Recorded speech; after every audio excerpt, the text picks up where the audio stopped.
কাজ হবে, হ্যাঁ হালকা, একদম হালকা কাজ হবে।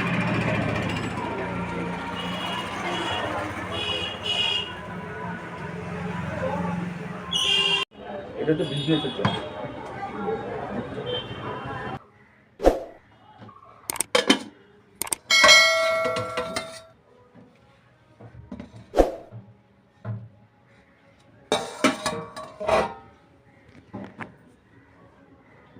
Hey guys, welcome to our channel. তো তোমরা সবাই কেমন আছো? আশা করি তোমরা সবাই খুব ভালো আছো।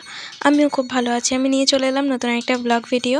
তো আজকের ভিডিওটায় দেখো আমি রান্না করছি, কারণ আমার মা 3 দিন ধরে বাড়িতে ছিল না। তো যার জন্য আমাকে রান্নাবান্নাটা পুরো ঘর সামলানো সবই করতে হয়েছে। আজকে মা চলে আসবে। মা সেই গেছে, রবিবার দিন গেছিলো মামা বাড়িতে। তো আজকে বুধবার, আজকে মা চলে আসবে। আর এখানে দেখো আমি ভেজ ডাল করব, ভাত করব আর বেগুন ভাজা। যার জন্য আমি এগুলো সব কেটে কুটে নিয়েছি ভেজ ডাল করার জন্য। আর ভাতটা তো প্রায় হয়েই এসছে, তোমরা দেখলে। তো চলো ভেজ ডালটা করার জন্য যেগুলো লাগে সব নিয়ে নিই।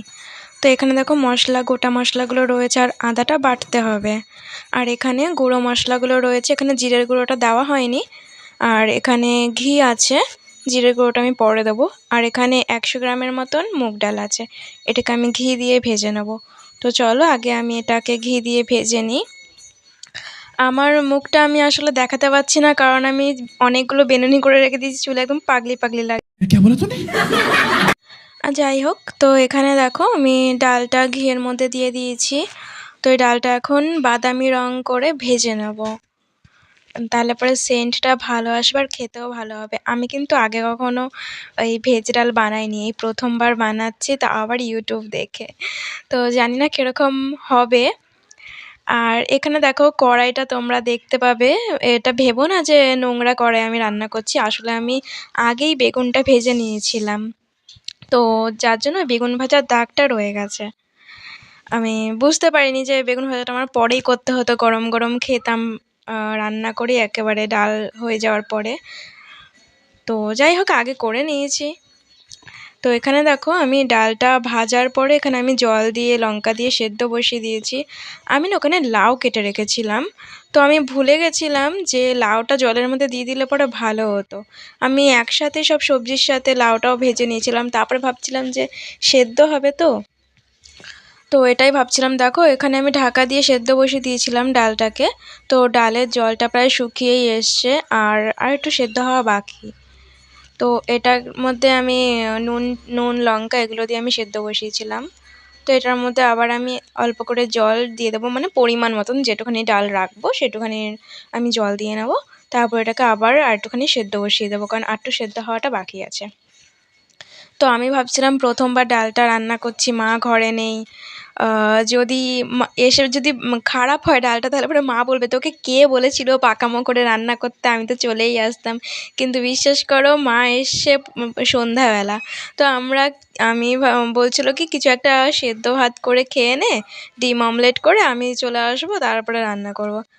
আমার আর ভালো লাগছিল না সেদ্ধ ভাত করতে। আমি ভাবলাম যে না থাক, করি রান্নাটা। মা থাকলে তো মাই করে, আমি খুব একটা করি না রান্না বান্না। এই দেখো চুলের মধ্যে কতগুলো বেনুনি করে রেখেছি, আসলে কালকে বিয়ে বাড়ি আছে, চুলটা কার্লি করার জন্য এতগুলো বেনুনি করে রেখেছিলাম। তো এক ঝলক আমার মুখটা তোমাদের দেখিয়ে দিলাম যে কেন আমি খুব একটা ক্যামেরায় আসছি না। তো চলো আমি রান্নাটা তোমাদেরকে দেখাই। তো তখন তো দেখলে আমি আবার জল দিয়ে সেদ্ধ বসিয়ে দিয়েছিলাম। তো সেদ্ধ হয়ে যাওয়ার পরে আমি আলাদা পাত্রে ডালটাকে ঢেলে নিয়েছিলাম। এবার এখানে লাউগুলো, তারপরে বেগুন, বিনস, গাজর, যে সবজিগুলো আছে ওগুলো সব আমি ভেজে নেব। কিন্তু আমার টেনশন হচ্ছিলো লাউগুলো নিয়ে, এগুলো সেদ্ধ হবে তো, কিন্তু সেদ্ধ হয়েছিল। এই দেখো আমি এক এক করে এবার যত সবজি কেটে রেখেছিলাম সবগুলোই আমি দিয়ে দেবো। তো আমার দাদুকে দিয়েছিলাম ডাল, দাদুও খেয়ে বললো যে না ভালোই হয়েছে। এবার প্রথমবার করছি, তো প্রথমবার আমি যেই রান্না করি সেগুলো না ভালোই হয়।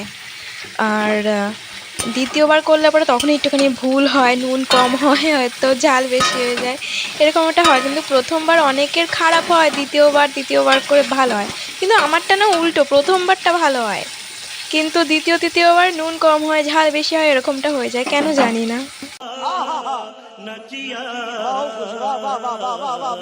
তারপর দেখো সবজিগুলো ভাজা হয়ে যাওয়ার পর আমি তুলে নিয়েছিলাম। এখানে আমি গোটা যা মশলাগুলো ছিল সেগুলো আমি ফোড়ন দিয়ে দিলাম। এবার এগুলো ফোড়ন দেওয়ার পরে এগুলো একটুখানি হালকা হালকা রং চলে আসার পরে আবার আমি সবজিগুলো দিয়ে দেবো। তো এই যে সবজিগুলো আমি দিয়ে দিয়েছি। তো গন্ধটা বেশ ভালোই আসছিল। আমার তখনই মনে হচ্ছিল যে এটা কোনো একটা নিরামিষ তরকারি রান্না করছি। তো যাই হোক, আমার ডাল করারই ইরাদাটা ছিল, তো ডালই করছি। আর আমার মা তো দেখে বলছে যে কেমন কি রান্না করেছিস না করেছিস। তারপরে দাদু যখন বলল যে হ্যাঁ ভালোই হয়েছে রান্নাটা, তখন বললো খেয়ে দেখি। তো এখানে দেখো আমি আদাটা বেটে নিয়েছি, আর যে গুঁড়ো মশলাগুলো সেগুলো সব এখানে আমি একে একে দিয়ে দেবো। আর নুন আমি এক্সট্রা করে দিলাম না, কারণ আমি ডাল যখন সেদ্ধ বসেছিলাম তখন আমি অনেকটাই নুন দিয়েছিলাম। একদম পারফেক্ট পরিমাণে যা দিয়েছি আমি সব একদম পারফেক্ট দিয়েছি। কোনোটা বেশি কম কিছুই আমার পরে দিতে হয়নি। আমি টেস্ট করে দেখেছিলাম নামানোর আগে, তো একদম পারফেক্ট হয়েছে।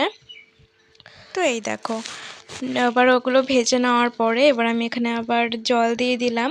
জল দেওয়ার পরে এবার এটাকে আবার আমি ফুটতে দেব। এটা কিছুক্ষণ ফুটুক, ফুটে এবার নামানোর আগে আমি এই ধনেপাতাগুলো দিয়ে দিলাম। ধনেপাতাগুলো দিয়ে কিছুক্ষণ নাড়াচাড়া করে একটু ঢেকে দেবো ফোটার পরে, তারপর আমি এটাকে নামিয়ে নেব। তো আমার তো ডাল হয়ে গেছে, আমি নামিয়েও নিয়েছি। এই দেখো আমি ভাত করেছি, ভাত হয়ে গেছে আমার আগেই। আর এই যে আমি ডালটা করেছি, দেখো ডালের কালারটা দেখতে খুব ভালো হয়েছে। আর এই যে আমি বেগুন ভাজাটা করে রেখেছিলাম আগে। আমার রান্না কমপ্লিট, এবার খাওয়ার পালা। সন্ধেবেলা আমি মায়ের সাথে সোনার দোকানে চলে এলাম। নাকের নেব, কালকে বিয়ে বাড়ি যাবো যার জন্য। তো এখানে আমি দুটো নাকের চুজ করেছিলাম, একটা নাকের নিলাম যে নাকেটা আমার নাকে মানাচ্ছে। তো তোমরা দেখো কোনটা নিয়েছি। তো চলো গাইস, আমি ভিডিওটা এখানেই শেষ করছি। দেখা হচ্ছে আবার নেক্সট ভিডিওতে। আমি বিয়েবাড়ির ভিডিওটা নিয়ে খুব তাড়াতাড়ি আসি। তো টাটা, বাই বাই।